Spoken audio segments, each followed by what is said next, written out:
안녕하세요. 봄비 그림의 은비입니다. 오늘은 이번 팬데믹이 애니메이션 그리고 영화 업계에 어떤 영향을 미쳤는지 알아볼까 하는데요. 아이러니하게도 이번 팬데믹으로 직장을 잃은 사람들이 있는가 하면 오히려 이번 기회로 더 바쁘게 일을 하는 사람도 생겨났죠. 애니메이션은 그 후자에 아주 좋은 예인 것 같습니다. 그럼 어떤 변화들이 있었는지 한번 자세히 알아볼까요? 팬데믹이 시작되고 애니메이션 업계는 그 어느 때보다 분주해졌습니다. 특히 애니메이션은 실사 영화와는 달리 배우나 세트장의 구애를 받지 않기 때문에 인터넷 연결만 좋다면 어디서든 작업을 이어갈 수 있는 그런 큰 메리트가 있죠. 더군다나 많은 사람들이 집에서 보내는 시간이 많아졌기 때문에 그만큼 콘텐츠 시장이 빠르게 움직이게 됐죠. 최근 링크드인 같은 사이트에 들어가서 잡 서치를 해봐도 정말 많은 스튜디오들이 현재 고용을 하고 있다는 걸 알 수 있습니다. 그만큼 수요가 많이 늘었다는 얘기죠. 제가 이번 연도에 단편 영화를 제작했을 때도 이미 아티스트들이 여러 나라에서 재택근무로 작업을 이어가고 있었기 때문에 전혀 프로덕션에 지장이 없었습니다. 주변에 업계에 종사하는 사람들의 이야기를 들어봐도 하루에 줌 미팅이 10개, 12개씩 이루어질 정도로 정말 바쁘다고 하네요. 물론 좋은 소식만 들려왔던 건 아닙니다. 코럴라인 그리고 패러노멀 같은 작품을 제작했던 스튜디오 라이카는 최근 직원 56명을 해고하게 됐는데요.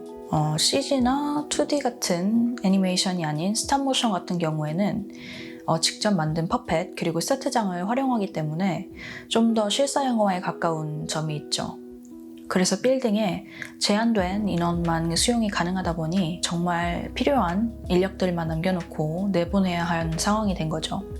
그들은 상황이 얼른 나아져서 이른 시일 내에 다시 그 사람들을 재고용했으면 좋겠다라고 밝혔습니다. 그리고 9월 29일 디즈니에서 테마파크의 직원들을 28,000명이나 해고했다고 밝혔죠. 정말 굉장한 숫자죠. 사실 디즈니의 메인 수익은 영화에서 얻는 것보다 테마파크 그리고 상품 판매에서 훨씬 더 많은 비중을 차지하고 있거든요. 몇 달 동안 디즈니랜드가 문을 닫으면서 수익에 엄청난 타격을 입게 된 거죠.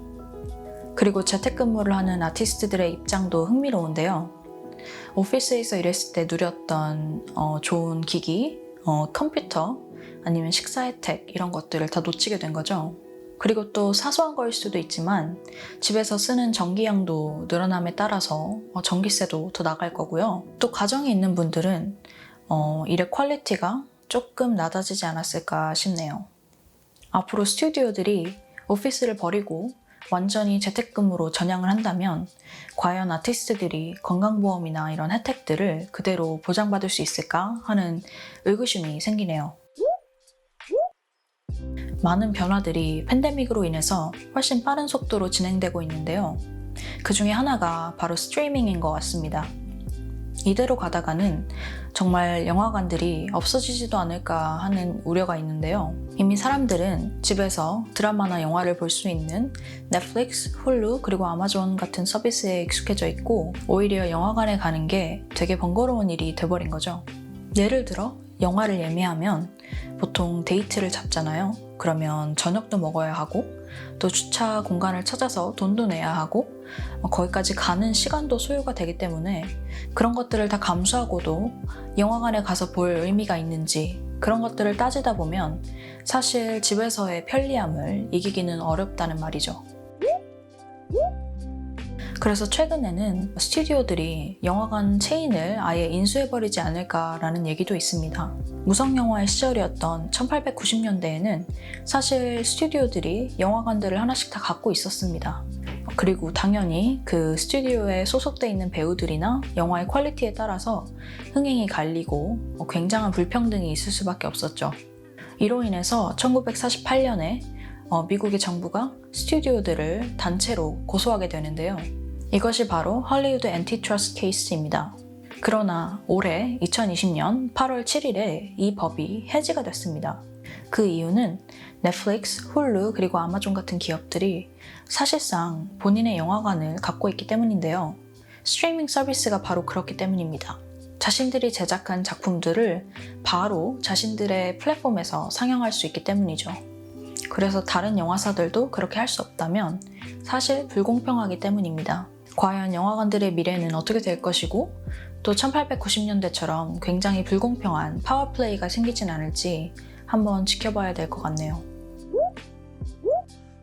세상에는 정말 여러 가지 일들이 일어나는데요. 특히 2020년은 많은 사람들에게 힘든 시기였던 것 같습니다.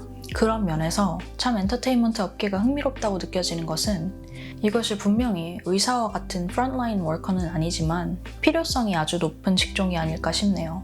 퇴근하고 보는 영화 한 편, 아니면 게임, 또는 출근길에 듣는 음악, 그런 것들이 우리에게 주는 힘은 정말 무시할 수 없다고 생각합니다. 그럼 오늘 영상도 좋으셨다면 꼭 구독, 좋아요, 그리고 댓글 남겨주시고요. 오늘 하루 좋은 영화로 마무리하시면 어떨까 싶네요. 그럼 저는 다음 영상으로 찾아뵐게요. 좋은 감상하세요.